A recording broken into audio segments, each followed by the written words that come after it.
इस कार्यक्रम की पुण्यार्चक हैं नागरमाल जैन, विशाल जैन, डॉक्टर स्वाति जैन, समर्थ जैन, कशिश जैन, समस्त गुरु भक्त परिवार, गुरुग्राम, गुप्तदान गुरुग्राम गुरु भक्त परिवार। हम नमः अरहम नमः। नमस्मय साराय स्वानुभूत्या चकाशते चित्स्वभावाय भावाय सर्वभावात्रच्यते। महानुभावों,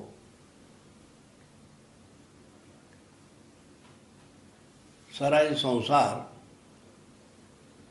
प्रपंच अनादिकाल से, ये पृथ्वी जैन शास्त्र के अनुसार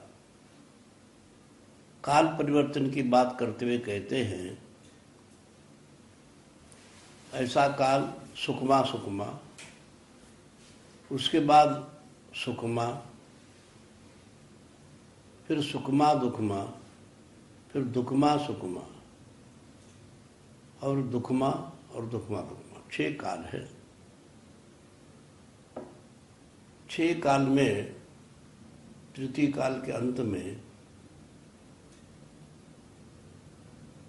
14वें कुलकर नाभिराजा इस देश पर राज्य करते थे और नाभिराजा की जो पट रानी थी, पत्नी थी, वो मरुदेवी थी। ये सुख से राज्य करते हुए रहते थे और इतने बड़े प्रतापी थे, समस्त शास्त्रों में ये लिखा, उनके नाम से अजनाब वर्ष पहले इस देश को कहते थे।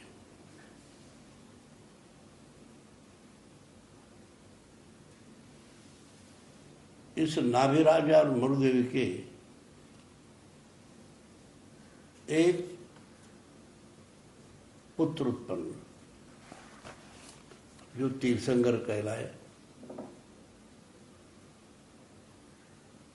उनका जन्म हुआ। इंद्र इंद्रायणी उस बालक को क्षीर सागर के जल से सुमेर पर अभिषेक कराते हैं। अभिषेक के बाद सारे वस्त्राभूषण पहनाया। इंद्र ने उनका नाम पुरु रखा। पुरु शब्द का अर्थ है बहुत गुणवान।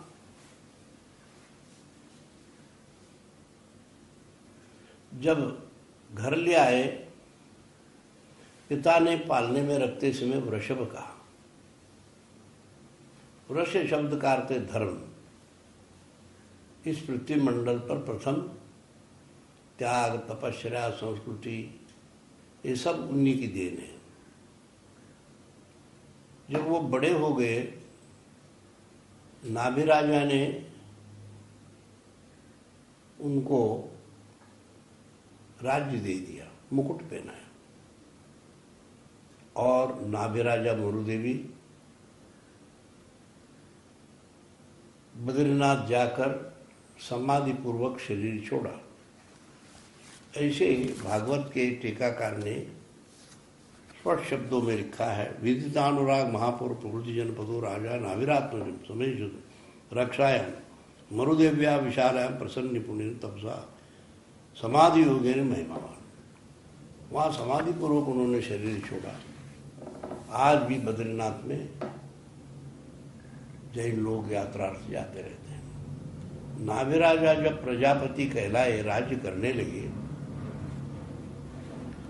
उनके समय में कल्प वृक्ष नष्ट होने से जीवन यापन की बड़ी समस्या खड़ी हुई। प्रजा घबराकर उनके चरण सानिध्य में आ गए और एक विशाल वृक्ष के नीचे बैठकर प्रजा के लिए उन्होंने कहा, अब आपको श्रम करके ही रोटी खानी होगी, जीवन चलाना होगा। इसलिए उन्होंने प्रारंभ में ये जो सामने दिखाई देता है बांस जैसे गन्ना, उसको चूसो, तृप्ति हो जाएगी। ऐसे करते रहे। इसीलिए इक्षु रस पीने से इक्ष्वाकुओं से कहलाए। प्रजा को कहने लगे असी मृषि कृषि वाणिज्य और शिल्प और विद्या, ये 6 कलाएं उनको दे दी अपने हिंस्र पशुओं से रक्षा के लिए शस्त्र दे रहे। मसी लेखन कला सिखाए, लिखने की कला, एक दूसरे के विचारों को दूसरे पास पहुंचाने के लिए कैसे लिखा जाता है, चिट्ठी वगैरह सब बता दिया। अ से लेके ह और बीच में म और हम, मैं कौन हूँ, ये भी जानकारी इन अक्षरों से कर लेने की बात कही। कृषि जो तीसरी विद्या है, कलम हल चलने से ही चलता है, इसलिए कृषि विद्या सिखाई और उन्होंने घोषणा कर दी कृषि करो और ऋषि जीवन बिताओ, कृषि करो या ऋषि बनो। शशास कृष्यादिश गर्भसु प्रजा, प्रजा के लिए उन्होंने कृषि खास बताया, जो शाकाहार के प्रतीक है, श्रम के प्रतीक है। और आज जो जितने भी किसान दिखते हैं और जितने भी श्रम करते हैं वो सब शाकाहारी अधिक है। नाना तरह के फल फूल, गेहूं चावल ज्वार मक्का बाजर इत्यादि बोकर कैसे फसल, ये बात उन्होंने सिखाया। फिर एक दूसरे के पास ये माल पहुंचाने के लिए वाणिज्य विद्या, जो तराजू पकड़वा दिया, वो वैश्य कहलाए। फिर उसके बाद शिल्प, कपड़े बुनना, चित्रकारी इत्यादि बातें, मकान बनाना, बर्तन बनाना, ये सब बातें भी उन्होंने सिखाई। और अंत में विद्या, नाना तरह की विद्या, गारुड़ विद्या है, हिंस्र पशु को कैसे वश किया जाता है, उनको शांत किया जाता है, जहर उतारा जाता है, ये भी बता। असी मसी कृषि वाणी शिल्प और विद्या, ये 6 बातें उन्होंने सिखाई। और इतना ही नहीं, एक आश्चर्य की बात, उनके बेटे ने किसानों को करोड़ों हल भेंट किए जब वो चक्रवर्ती भरत बन गए थे। ऋषभदेव जब बड़े हो गए तो नंदा सुनंदा नाम के 2 कन्याओं से उनका ब्याह हो गया। उनके कुक्षी से भरत बाहुबली, ब्राह्मी सुंदरी 2 कन्या और भरत बाहुबली उत्पन्न। दोनों कन्याओं ने अपने पिता को हाथ जोड़ना पड़े दामाद को, इसलिए उन्होंने शादी नहीं की और अपने संयम में जीवन यापन जीवन भर करते रहे। ब्राह्मी को लिपि सिखाया, इसलिए ब्राह्मी लिपि कहलाई। दूसरे सुंदरी को गणित सिखाया, सुंदर गणित।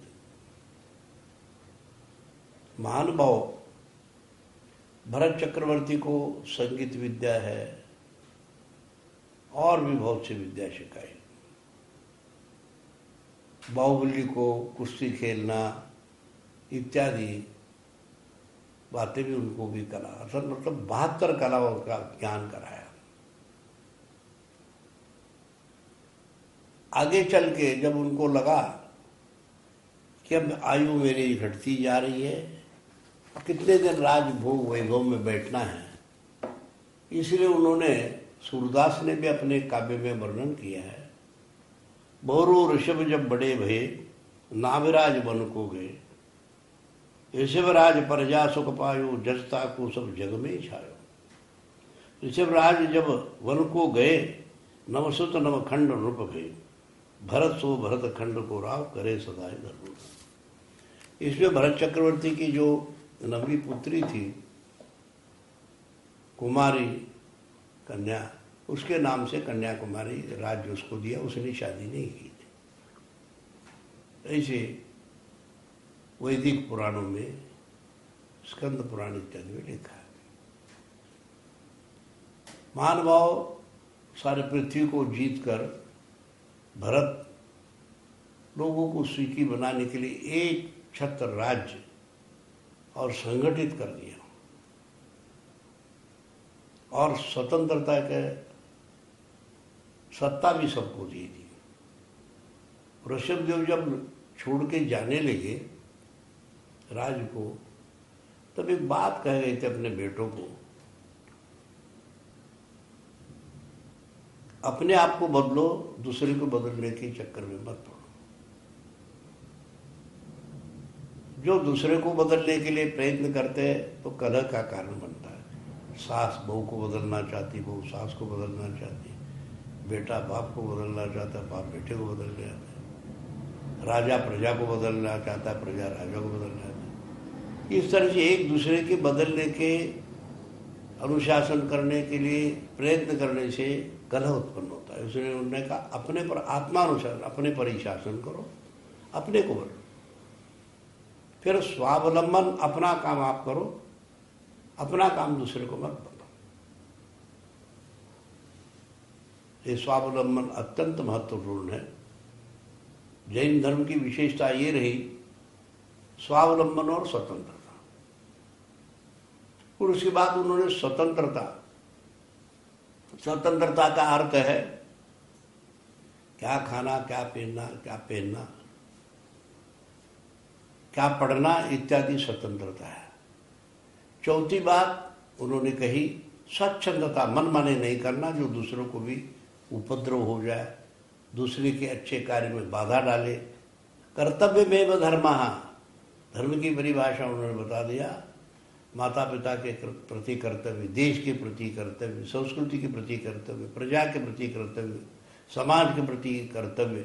कर्तव्य निभाओ। कर्तव्य निभाने वाला व्यक्ति कभी भी अशांति नहीं फैला सकता, इसलिए स्वच्छंदता को मना कर दिया। उसके पश्चात उन्होंने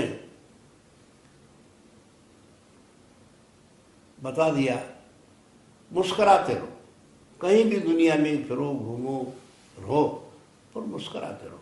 चाहे स्मशान भूमि में मुस्कुराना मत छोड़ना, ये धर्मात्मा का लक्षण है। ऐसे मुस्कुराने वाले धर्मात्मा व्यक्ति परमात्मा बन सकता है। तो इस तरह से प्रजा को उपदेश दे दिया और भरत चक्रवर्ती के सिर पर मुकुट रखकर और इलाहाबाद के नदी किनारे वटवृक्ष के नीचे पंचमुष्टि केश रुच करते हुए ध्यानस्थ हो गए और 6 महीने के बाद आहार के लिए उठे। उनको अंतराय कर्म के कारण कुछ नहीं मिला। महानुभाव आश्चर्य इस बात की है, जब प्रजा को विधाता कहलाए, अश्वमेष कृषि इत्यादि विद्या नाना तरह की सिखाए, बेटा नवनिधि का मालिक, षटखंडाधिपति, चक्रवर्ती, किसी बात की कमी नहीं, पर विधिवत उनको आहार न मिलने से अनेकों दिन तक उनको उपवास भ्रमण करना पड़ा। वो साधु बन गए थे, मुनि बन गए, निर्ग्रंथ बन गए थे, श्रमण कहलाए, महाव्रती, व्रात्य कहलाए, महाव्रात्य कहलाए। अंत में हस्तिनापुर में श्रेयांश नामक राजकुमार राजा, नवदा भक्ति का ज्ञान हुआ, पिछली जाति स्मरण आहार दान दिया हुआ, उन्होंने पड़गा के और इक्षु वृक्ष का आहार दान दे दिया। 50 वृष्टि हुई। ऋषभदेव देश भर में भ्रमण करते रहे और भ्रमण करते करते कैलाश पर्वत से उन्होंने प्रजा को अहिंसा का उपदेश देते रहे। महानुभाव, ये कृषि युग का काल है। उसी कृषि युग के अंदर उन्होंने धर्मोपदेश दिया। एकनाथ भागवती में एक बात लिखी है, इस देश का नाम जो पढ़ा वे लिखते हैं, ऐसा तो भरताचा पुत्र ज्यासी नाव भरत, ज्याच्या नामाची कीर्ती विचित्र, परम पवित्र जगा माझी। तो भरतो राहिला भूमिकेशी, म्हणून भरतवर्ष म्हणती यासी, सकल कर्मारंभी करिता संकल्पासी, ज्याची नामासी स्मरताती। इस देश का जो नाम अजनाम वर्ष होकर भरत पड़ा, जो भरत चक्रवर्ती के कारण हुआ। प्रजा का भरण पोषण करते रहे, इसलिए उनका नाम भारतवर्ष पड़ा। तो महानुभाव भरत चक्रवर्ती जो प्रजा पालन करते रहे, अपने पुत्रवत सब देखते रहे और किसी को दुखी होने नहीं दिया। उनके राज्य में कोई आके राजमहल में कोई भेंट करे, उसे दुगना उनको सत्कार के साथ माल देते थे, सत्कार करते थे, धन देते थे। ऐसे भरत चक्रवर्ती इस देश का नाम पड़ा। और खारवेल शिलालेख में उड़ीसा के अंदर भी भारतवर्ष ऐसे लिखा है, प्राकृत भाषा में, ब्राह्मी लिपि में। उसी को लेके हमारे घटना बनाने वालों ने इस देश को भारतवर्ष, भारत से ही भारत ऐसे नामकरण कर दिया। और आज भी हमारे स्टैंप में, सरकारी सब इसमें भारत ही नाम से भारतवर्ष है, ये प्रचलित है। और संविधान ने भी उसको मान्यता दी। इन शब्दों के साथ मैं बहुत बहुत धन्यवाद, आशीर्वाद देता हूँ। आप लोग इतिहास को, पुराणों को पढ़ना चाहिए, जिससे अधिक जानकारी मिलेगी। इस कार्यक्रम के पुण्यार्जक थे नागरमाल जैन, विशाल जैन, डॉक्टर स्वाति जैन, समर्थ जैन, कशिश जैन, समस्त गुरु भक्त परिवार, गुरुग्राम, गुप्तदान गुरुग्राम गुरु भक्त परिवार।